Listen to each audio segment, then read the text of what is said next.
প্রিয় student, welcome to SKB math and physics education চ্যানেলে তোমাদের স্বাগতম। শুরু করব কার্তিক চন্দ্র মন্ডলের প্র্যাকটিস সেট 14 নম্বর সেট থেকে ডব্লিউবিএসএসসির গ্রুপ সি এর প্র্যাকটিস সেট।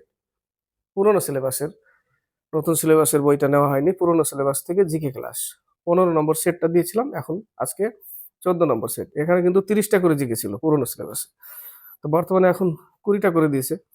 তো শুরু করা যাক, স্কিপ করবে না, দেখতে দেখতে থাকবে, কারণ লীলা রায়ের ডব্লিউবিএসএসসি গ্রুপ সি এর থেকে সম্পূর্ণ একটু আলাদা টাইপের জিকে।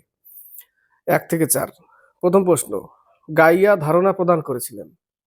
গাইয়া হচ্ছে একটা জীববিজ্ঞানের সাথে যুক্ত। গাইয়া শব্দটা ধারণা প্রদান করেছিলেন, সি নম্বর উত্তর, জেমস লাভলক। উত্তর যে প্রকৃতির এবং প্রকৃতির জৈব অজৈবর যে উপাদানগুলো, এরা একে অপর কি একটা জীবনের মতো আচরণ করে, এরকম বিষয়টা নিয়ে আলোচনা করেছিল এই জেমস লাভলক। এটাকেই বলে গাইয়া। গাইয়া ধারণা প্রদান করেছিলেন জেমস লাভলক, সি নম্বর অ্যান্সার। 2 নম্বর, বায়ুমণ্ডলের নিষ্ক্রিয় গ্যাস, যে ক্রিয়া করে না, তাই না, নিষ্ক্রিয় গ্যাস বোঝা যাচ্ছে কোনটা? 2 এর উত্তর আর্গন। আর্গন ব্যবহার করে কোথায়? ইলেকট্রিক টিউবে আর্গনও ব্যবহার করা হয়। তো 2 এর উত্তর আর্গন, এ নম্বর অ্যান্সার। আর্গনের নিষ্ক্রিয় গ্যাসের মধ্যে আরেকটা ইম্পর্টেন্ট গ্যাস হচ্ছে যে নিষ্ক্রিয় গ্যাসের মধ্যে একটা গ্যাসকে স্ট্রেঞ্জার গ্যাস বলে। কাকে বলে? জেননকে স্ট্রেঞ্জার গ্যাস। এর মধ্যে আরেকটা আছে রেডন, যেটা প্রকৃতিতে মুক্ত অবস্থায় পাওয়া যায় না, ভারী গ্যাস। 2 এর উত্তর আর্গন। 3 নম্বর, পরজীবী ঘটিত রোগ হলো, পরজীবী ঘটিত রোগ ম্যালেরিয়া। স্ত্রী অ্যানিফিলিস দ্বারা এই ঘটে রোগটা, ম্যালেরিয়া রোগ, পরজীবী ঘটিত রোগ। বাকিগুলো 3 এর বসন্ত, ভাইরাসের কারণে, যক্ষা জীবাণুর কারণে, টাইফয়েড জলবাহিত রোগ, এটা আসে পরীক্ষায়, টাইফয়েডটা। 4 নম্বর, অ্যানথ্রাকোসিস বায়ু দূষণ ঘটিত রোগের উৎস হলো। অ্যানথ্রাকোসিস বায়ু দূষণ ঘটিত রোগের উৎস কি থেকে অ্যানথ্রাকোসিস রোগ হয়, এটা বলেছে। সিলিকোসিস, সিলিকনের কারণে। কার্বনের কারণে ফুসফুসের অসুবিধা হয়, শ্বাসকষ্ট। উত্তর হচ্ছে কয়লার গুঁড়ো। অ্যানথ্রাকোসিস বায়ু দূষণ ঘটিত রোগের উৎস হলো কয়লার গুঁড়ো, 4 এর বি নম্বর অ্যান্সার।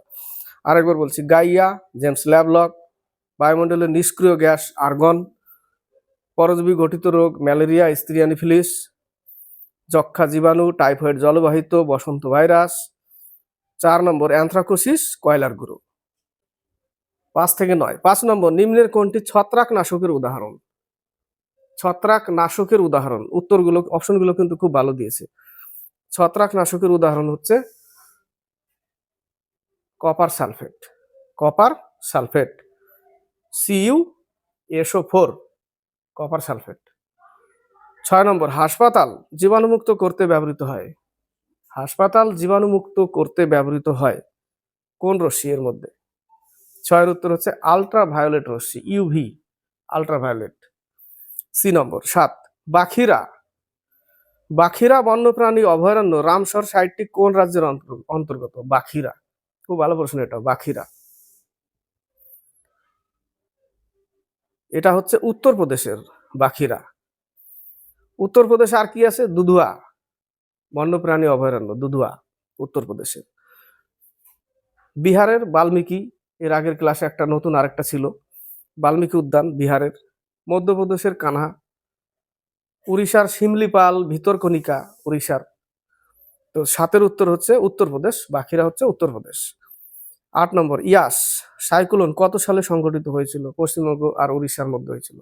ইয়াস 2021 সাল, 8 এর বি নম্বর অ্যান্সার। 9 নম্বর, ভারতের বৃহত্তম পক্ষী অভয়ারণ্য, ভারতের সব থেকে বড় পক্ষী অভয়ারণ্য সুলতানপুর পক্ষী অভয়ারণ্য। এটাও কিন্তু, এটা কোথায় অবস্থিত? হরিয়ানায়। এটা একটা ইম্পর্টেন্ট প্রশ্ন একটা, হরিয়ানার সুলতানপুর। কিন্তু 9 উত্তর কি? বৃহত্তম পক্ষী অভয়ারণ্য সেটা হচ্ছে ভরতপুর, রাজস্থানের ভরতপুর, যেটা নাম হচ্ছে ক্যাবলাদেব অভয়ারণ্য। ক্যাবলাদেব অভয়ারণ্য কোথায় অবস্থিত? ভরতপুরে। ক্লিয়ার? তো 9 এর উত্তর হচ্ছে সি নম্বর, সেলিম আলী পক্ষী অভয়ারণ্য, এটা জম্মু কাশ্মীরে অবস্থিত। বাকিরা তো একটু আগে বললাম উত্তরপ্রদেশ। তো 9 এর উত্তর ভরতপুর, যেটা ক্যাবলাদেব অভয়ারণ্য। 9 এর সি নম্বর অ্যান্সার। 10 থেকে 13, 10 নম্বর, গ্রেট অস্ট্রেলীয় গ্রেট অস্ট্রেলীয় মালভূমির যাযাবর জাতিকে কি বলে? যাযাবর জাতিকে বলে বিন্দিবু। কি বলে? বিন্দিবু। বাকিগুলো বুশম্যান কালাহারির, বেদুইন আরব কান্ট্রির, তুয়ারেগ। বুশম্যান হচ্ছে দক্ষিণ আফ্রিকার, আর তুয়ারেগ হচ্ছে উত্তর আফ্রিকার। ক্লিয়ার? তো 10 এর উত্তর বিন্দিবু। 11, ট্রোপোস্ফিয়ারে প্রতি প্রতি কিমি উচ্চতা বৃদ্ধির সঙ্গে তাপমাত্রা হ্রাস পায় 6.5 ডিগ্রি সেলসিয়াস। 6.5, এখানে 6.4 উত্তর নিয়েছে, এটাই 11 বি নম্বর অ্যান্সার। 12, লবণাক্ত মাটি এবং সমুদ্রের জলে যে উদ্ভিদ জন্মায় তাকে বলা হয়, তাকে কি বলে? তাকে বলে ম্যানগ্রোভ। 12 এ নম্বর অ্যান্সার। 13, নিম্নের কোনটি তৃণভূমির বায়ম? একটা তৃণভূমির বায়ম সাবানা, আফ্রিকার। 13 উত্তর সি নম্বর। 14 নম্বর, 15 নম্বর, স্ট্যান্ডিং ক্রপ বলতে বোঝায়, স্ট্যান্ডিং ক্রপ বলতে বোঝায়, আনকমন প্রশ্ন এগুলো। 14 ডি নম্বর, বিভিন্ন খাদ্য স্তরের সমস্ত জীবকে বোঝায় স্ট্যান্ডিং ক্রপ। 14 ডি নম্বর। 15, দক্ষিণ চীন সাগরে ক্রান্তীয় ঘূর্ণবাত কি নামে পরিচিত? কয়েকদিন আগে একটা সেটে পেয়েছিলাম, তাই না? বলেছিলাম, আলোচনা করেছিলাম। দক্ষিণ চীন সাগরে কি হয়? টাইফুন। 15 সি নম্বর অ্যান্সার। 46 থেকে 48, 46 নম্বর, 2024 সালের সেপ্টেম্বর মাসে ইস্টার্ন ব্রিজ সামরিক মহড়ায় ভারতের সঙ্গে যোগদান করেছিল ওমান।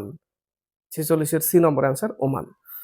47, 2025 সালে ভারতের 76তম প্রজাতন্ত্র দিবসের প্রধান অতিথি হিসেবে কোন দেশের রাষ্ট্রপতি উপস্থিত ছিলেন? 2025 সালের বলেছে এখানে, ইন্দোনেশিয়ার রাষ্ট্রপতি। নামটা মনে পড়ছে না, জাস্ট একটু পরে বলে দিচ্ছি, নামটা মনেই পড়ছে না। ইন্দোনেশিয়ার। 47 বি নম্বর অ্যান্সার। 48, 2024 সালে 34তম গ্রীষ্মকালীন অলিম্পিক অনুষ্ঠিত হবে। 2024 সালে 34তম অলিম্পিক অনুষ্ঠিত হয়েছে ফ্রান্সের প্যারিস শহরে। এর উত্তর নেই। ফ্রান্সের প্যারিস শহরে 2028 সালে হবে লস এঞ্জেলে, 2032 সালে হবে অস্ট্রেলিয়ার ব্রিসবেনে। 49 থেকে 52, 49 নম্বর, নিম্নলিখিত কে কনিষ্কের সভা চিকিৎসক ছিলেন? কনিষ্কের সভায় চিকিৎসক ছিলেন চরক। চরক সংহিতা রচনা করেছিল চরক। উত্তর সি নম্বর। বাকি বসুমিত্র, নাগার্জুন এরাও কনিষ্কের রাজসভায় ছিল, কিন্তু পতঞ্জলি পুষ্যমিত্র শুঙ্গের রাজসভায় ছিল। সে কি রচনা করেছিল? পতঞ্জলি মহাভাষ্য। ঠিক আছে। 49 সি নম্বর অ্যান্সার, চরক। 50 নম্বর, হিউয়েন সাং কার শাসনকালে ভারতে আসে? হিউয়েন সাং হর্ষবর্ধনের শাসনকালে ভারতে আসে। কলহন দ্বারা রচিত রাজতরঙ্গিনী, কাশ্মীরের ইতিহাস জানা যায়, এখান থেকে প্রশ্ন আসে। সমুদ্রগুপ্তের উপনাম আসে, কবিরাজ, লিচ্ছবি, দৌহিত্র, ভারতের নেপোলিয়ান, এগুলো আসে। সমুদ্রগুপ্তের পরে কে সিংহাসনে বসে? দ্বিতীয় চন্দ্রগুপ্ত, এটাও আসে। গুপ্ত বংশের সংস্থাপককে? শ্রীগুপ্ত। হর্ষবর্ধন আসে হিউয়েন সাং আসে হর্ষবর্ধনের শাসনকালে, আর ফাহিয়ান আসে চন্দ্রগুপ্ত দ্বিতীয় সময়। এরকম ভাবে মনে রেখেছি, দ্বিতীয় চন্দ্রগুপ্ত সময় আসে ফাহিয়ান, আর হিউয়েন সাং আসে হর্ষবর্ধনের সময়। মেগাস্তিনিস আসে চন্দ্রগুপ্ত মৌর্যের সময়। আলবেনিনি আসে গজনীর সন্তান মাহমুদের সময়, মাহমুদের সাথে। ইবন বতুতা কার শাসনকালে এসেছিল? মোহাম্মদ বিন তুগলকের শাসনকালে। এই প্রশ্নগুলো কিন্তু আসে। 50 উত্তর হর্ষবর্ধন। 51, জিয়ার্ডিয়া ইন্টেস্টিনালিস প্রোটোজোয়ার কোন রোগ সৃষ্টি করে? উদারময়, খাওয়া দাওয়ার মাধ্যমে হয় কিন্তু এটা পেটের রোগ। 51 বি নম্বর অ্যান্সার। 52 কলকাতা হাইকোর্ট কত সালে প্রতিষ্ঠিত হয়েছিল? 1862 সালে। 52 এ নম্বর। 53 থেকে 56, 53 নম্বর, নিম্নলিখিত কোন শিখ গুরুকে হরমন্দির সাহিব, যেটা স্বর্ণ মন্দির, নির্মাণ করার জন্য আকবর জমিদান করেছিলেন? এর মধ্যেও প্রশ্ন লুকিয়ে আছে। স্বর্ণ মন্দিরের জন্য কে জমিদান করেছিল? আকবর। কাকে দিয়েছিল? জমিদান কাকে করেছিল? যতদূর আমার আইডিয়া 500 বিঘার উপরে এরকম কিছু একটা। গুরু রামদাসকে দিয়েছিল। ডি নম্বর অ্যান্সার। 54 নম্বর, পৃথিবীর উচ্চতম লবণাক্ত জলের হ্রদ। পৃথিবীর উচ্চতম লবণাক্ত জলের হ্রদ লাদাখের এই যে প্যাংগং, ভারতেও আছে, চীনেও আছে, প্যাংগং শো। 54 বি নম্বর, বাকিগুলো দেখো। টিটিকাকা, পৃথিবীর উচ্চতম নৌগম্য অর্থাৎ নৌকা চালাতে পারে সেই জায়গাটা হচ্ছে উচ্চতম, হচ্ছে টিটিকাকা। বৈকাল, পৃথিবীর গভীরতম হ্রদ বৈকাল। মানস, তিব্বতে অবস্থিত। মানস, মানস সরোবর ঝিল। 54 উত্তর বি নম্বর, প্যাংগং। 55, কাকাবাবু চরিত্রের স্রষ্টা হলেন, যাকে নীললোহিত বলা হয়, কাকাবাবু চরিত্রের স্রষ্টা হলেন সুনীল গঙ্গোপাধ্যায়। নীললোহিত। রাজশেখর বসুর ছদ্মনাম পরশুরাম। 55 উত্তর সি নম্বর। 56, ভারত সরকারের মুদ্রানীতি কোন সংস্থা দ্বারা নিয়ন্ত্রিত হয়? আরবিআই দ্বারা। 56 ডি নম্বর অ্যান্সার। 57 থেকে 60, 57 নম্বর প্রশ্নটাও বলেছে অণু আবিষ্কার করেছিলেন, অ্যাটম। অ্যাটম প্রথম আবিষ্কার করে ডাল্টন। উত্তর হবে ডাল্টন, অ্যাটম। উত্তর দিয়েছে রাদারফোর্ড। রাদারফোর্ড হচ্ছে পরমাণুর নিউক্লিয়াস আবিষ্কার করেছিল রাদারফোর্ড। প্রথম পরমাণুবাদের সিদ্ধান্ত রাদারফোর্ডে দিয়েছিল। অ্যাটম আবিষ্কার করেছিল ডাল্টন। মোসলে, বর্তমান যে আধুনিক যে পিরিয়ডিক টেবিল, সেটার আবিষ্কারক হচ্ছে মোসলে। 57 উত্তর ডি নম্বর, ডাল্টন। 58, ইসরো কর্তৃক কার্টোস্যাট 3 উৎক্ষেপণ করা হয়েছে কোথা থেকে? অন্ধ্রপ্রদেশের শ্রীহরিকোটা থেকে। এর আগের দিন মনে হয় শ্রীহরিকোটা কেরলে বলে দিয়েছিলাম, কমেন্টে চলে এসেছিল। শ্রীহরিকোটা আন্ধ্রপ্রদেশে। কোথায় অবস্থিত? শ্রীহরিকোটা, অন্ধ্রপ্রদেশ। সি নম্বর অ্যান্সার। ট্রাম্পে হচ্ছে মহারাষ্ট্রে। 59, বিরসা মুন্ডা স্টেডিয়াম কোন রাজ্যে অবস্থিত? বিরসা মুন্ডা, উলগুলান বিদ্রোহ, মুন্ডা বিদ্রোহ, তাই না? 1899। 1855 সাঁওতাল বিদ্রোহ, হুল বিদ্রোহ। তো এই বিরসা মুন্ডা স্টেডিয়াম কোন রাজ্যে অবস্থিত? রাউরকেলা, উড়িষ্যা অবস্থিত। 59 এ নম্বর, উড়িষ্যা। 60 নম্বর, পশ্চিমবঙ্গের কয়লা খনি মূলত ড্যাশ প্রকৃতির। পশ্চিমবঙ্গের কয়লা খনি মূলত বিটুমিনাস প্রকৃতির, কারণ ভারতে সব থেকে বেশি পরিমাণে বিটুমিনাসই পাওয়া যায়। বিটুমিনাসকে কি বলে? রান্নার কোল, কুকিং কোল বলা হয় বিটুমিনাসকে। এর মধ্যে সব থেকে উচ্চমানের কয়লা, যেটা কার্বনের পার্সেন্টেজ বেশি, অ্যান্থ্রাসাইট। সবচেয়ে নিম্নমানের কয়লা পিট কয়লা। লিগনাইটকে বলা হয় বাদামি কোল, ব্রাউন কোল। এখান থেকে প্রশ্ন আসে। 60 উত্তর বি নম্বর, বিটুমিনাস, কুকিং কোল, রান্নার কোল। 14 নম্বর সেট কমপ্লিট হলো। ক্লাস ভালো লাগলে লাইক শেয়ার করবে, সাথে থাকবে, চ্যানেল সাবস্ক্রাইব করবে, কমেন্ট বক্সে কমেন্ট করে লিখে পাঠাবে।